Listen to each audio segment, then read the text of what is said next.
మీకు మోకాలు నొప్పి వచ్చినా, షోల్డర్ పెయిన్ వచ్చినా, స్పైన్ వెన్ను పెయిన్ వచ్చినా గానీ, మీరు డాక్టర్ గారికెళ్ళినప్పుడు మీకు ఒక ఎక్స్‌రే రాస్తారు. ఫస్ట్ ఆఫ్ ఆల్ ఎక్స్‌రే తీసుకొని రా అంటారు. మీకు ఎక్స్‌రే గురించి ఒక సీక్రెట్ చెప్తాను. ఏంటంటే, ఎక్స్‌రేలో మీ నొప్పికి గల కారణము 5% కూడా తెలియదు. అంటే ఎక్స్‌రేలో ఏం కనపడతాయి? ఎక్స్‌రేలో బోన్స్ కనపడతాయి.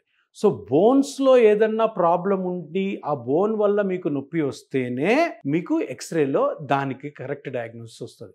కానీ ఈ ఎక్స్‌రేలు తీసుకోవడము, పెయిన్ కిల్లర్స్ వాడడము. ఎక్స్‌రేలు తీసుకోవడము, పెయిన్ కిల్లర్స్ వాడడం.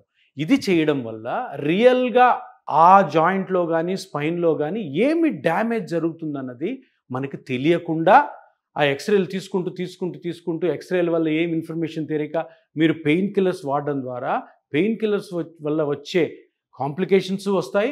అది కాకుండా అసలు ప్రాబ్లమ్ ఏంటన్నది తెలియకుండా ఉంటుంది. అందుకని మీరు తప్పకుండా జాయింట్ పెయిన్స్ వచ్చినప్పుడు ఒక అల్ట్రాసౌండ్ మస్కులోస్కెలిటల్ డైనమిక్ స్కాన్ అని ఒకటి ఉంటుంది.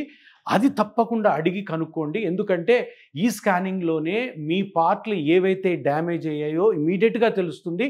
ఇమ్మీడియేట్‌గా ఈ డ్యామేజ్‌ని ఎటువంటి ఆపరేషన్ లేకుండా చిన్న ఇంజెక్షన్‌తో ప్లాస్మా థెరపీ తోటి మీరు కంప్లీట్‌గా రికవరీ అవ్వచ్చు.